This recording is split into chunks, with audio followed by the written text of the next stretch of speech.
ஆனால் வேதம் நமக்கு அழகாய் காண்பித்து தருகிறது, பெரிய பர்வதமே நீ எம்மாத்திரம் செருபாபேலுக்கு முன்பதாக சமபூமி ஆவாய். ஆமென் சொல்லுங்க பார்க்கலாம். சத்துரு தன்னை பெரியவனாய் காண்பிக்கும் போது ஆமென் ஒரு தேவ பிள்ளை செய்ய வேண்டியது என்ன தெரியுமா? அவருடைய நாமத்தை குறித்து மேன்மை பாராட்டணும்.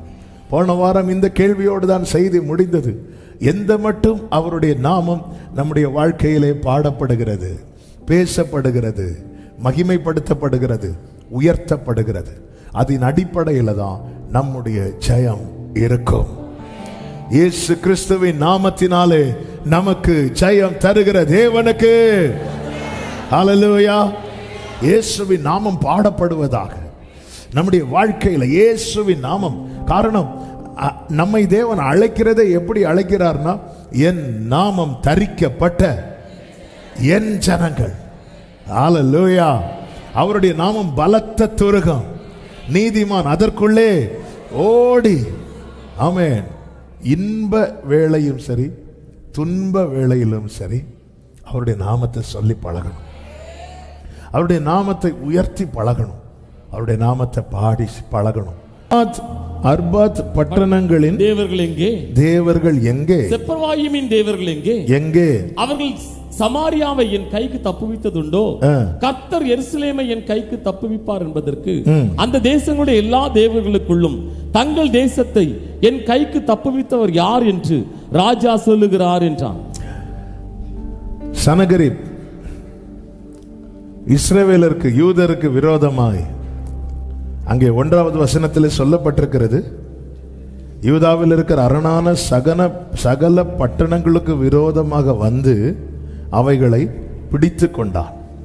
எசேக்கியா ராஜா இஸ்ரவேலர்கிட்ட என்ன சொல்றாருன்னா, கர்த்தர் நம்மை தப்புவிப்பார். அப்படி சொல்லும் போது சனகரிப் வந்து எப்படி தளர பண்ணுகிறான் என்றால், 18வது வசனத்துல, ஜாதிகளுடைய தேவர்களில் யாராவது தங்கள் தேசத்தை அசீரியா ராஜாவின் கைக்கு தப்புவித்தது உண்டோ? ஆமாத் அர்பாத் பட்டணங்களின் தேவர்கள் எங்கே? ஏன் அப்படி கேட்கிறாங்கன்னு, அந்த பட்டணங்களை யார் பிடிச்சிருக்கிறா? சனகரிப் பிடிச்சிருக்கிறான். செப்பர்வாயிமின் தேவர்கள் எங்கே? ஏன்னா அதை சனகரிப் பிடித்திருக்கிறான்.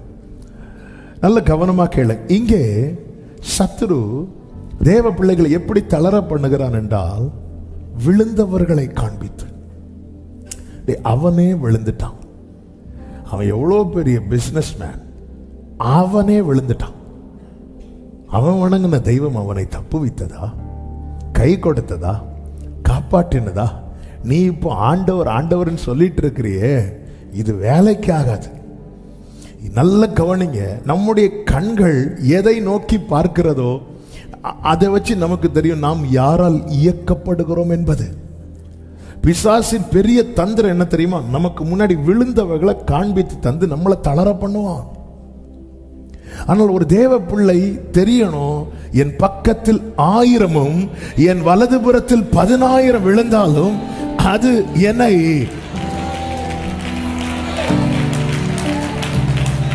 ஹல்லேலூயா. சிலர் அதுக்குன்னு ஆட்டோ பிடிச்சி வந்து சொல்லுவாங்க தெரியுமா?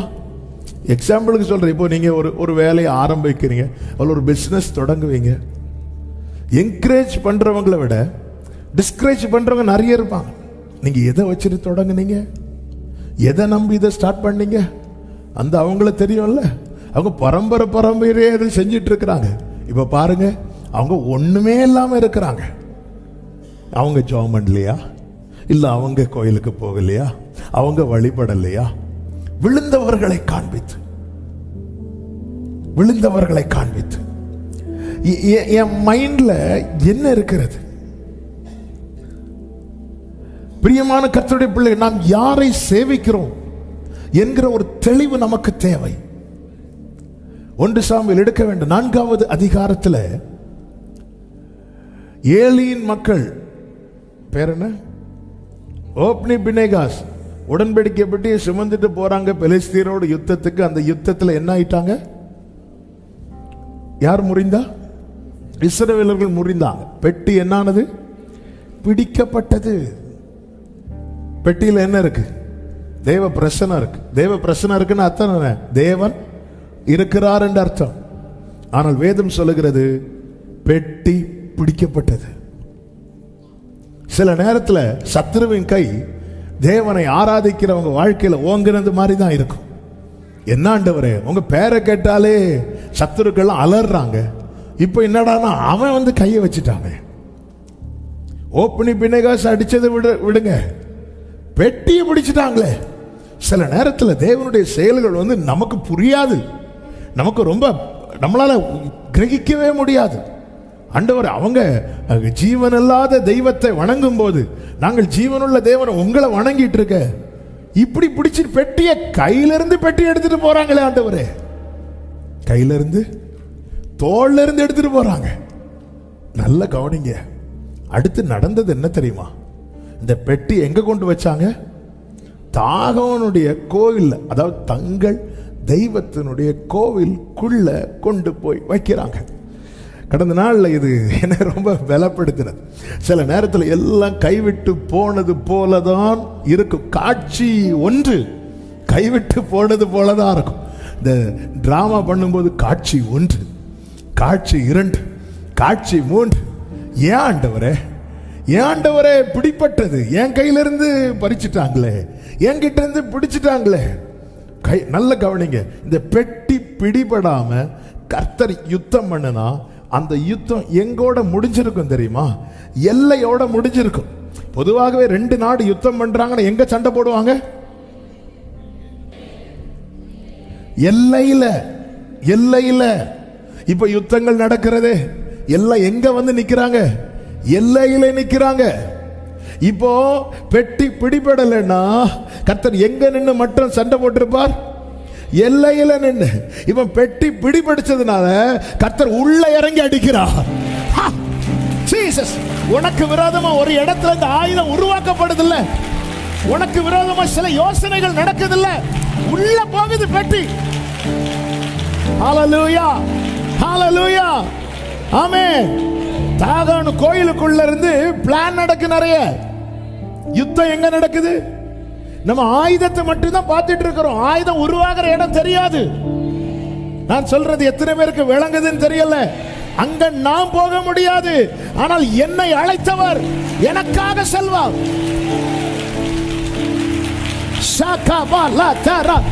வர்ஷிப் பண்ணுங்க, வர்ஷிப் பண்ணுங்க,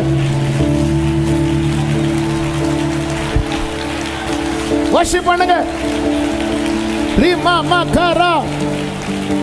Hallelujah, glory, hallelujah, hallelujah. எங்க பிளான் நடக்குது? இந்த இஸ்ரவேலருக்கு சில நேரத்தில் ஆண்டவர் அப்படிதான் போவார். அடிக்க கொண்டு போகப்படுகிற அப்படிதான் போவார். ஆனா ரிசல்ட் என்ன தெரியுமா? அவர் சிலுவையில் வெற்றி. glory, Jesus. நம்ம எல்லா பிரச்சனையை பார்த்துட்டு இருக்கிறோம். இந்த எல்லா பிரச்சனைக்கு காரணம் உள்ள இருக்கு, உள்ள இருக்கு. நீ போனா நடக்காதுன்னு அவருக்கு தெரியும். ஆண்டவர் சொல்ல, நான் உனக்கு முன்னே போய்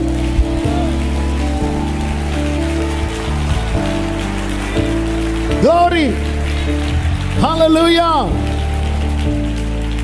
ஆமென். சொல்லுங்க பார்க்கலாம். 1 சாமுவேல் 5 அதனுடைய 1வது வசனம். பெலிஸ்தர் தேவனுடைய பெட்டியை பிடித்து அதை எபெனேசரில் இருந்து அஸ்தோத்திற்கு கொண்டு போனார்கள். பெலிஸ்தர் தேவனுடைய பெட்டியை பிடித்து தாகோனின் கோவிலிலே கொண்டு வந்து தாகோன் அண்டையிலே வைத்தார்கள். 3வது வசனம். அஸ்தோத்தூரார் மறுநாள் காலமே எழுந்திருந்து வந்தபோது இதோ தாகோன் கர்த்தருடைய பெட்டிக்கு முன்பாக தரையிலே முகங்குப்புற விழுந்து கிடந்தது. ஹல்லேலூயா. தாகோன் கர்த்தருடைய பெட்டிக்கு முன்பதாக தரையிலே. ஆமென், ஹல்லேலூயா. இப்படி ஒரு ஜெயம் கிடைக்கிறதுக்கு அந்த தோல்வி வேணும். எல்லையிலே ஜெயிச்சிருந்தா இங்க அடி விழுந்திருக்காது. ஹல்லேலூயா. சில தோல்விகள் ஒரு பெரிய வெற்றிக்கான அடையாளம். அனுமதித்ததெல்லாம் நடத்திடும் பாதைகளோ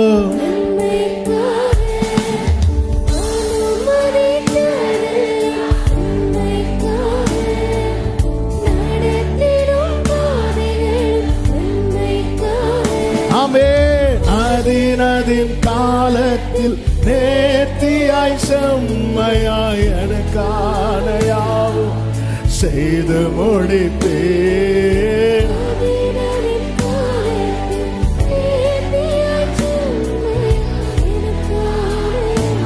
பிரியமானவர்களே, எல்லையில யார் கை ஓங்கி இருக்கு?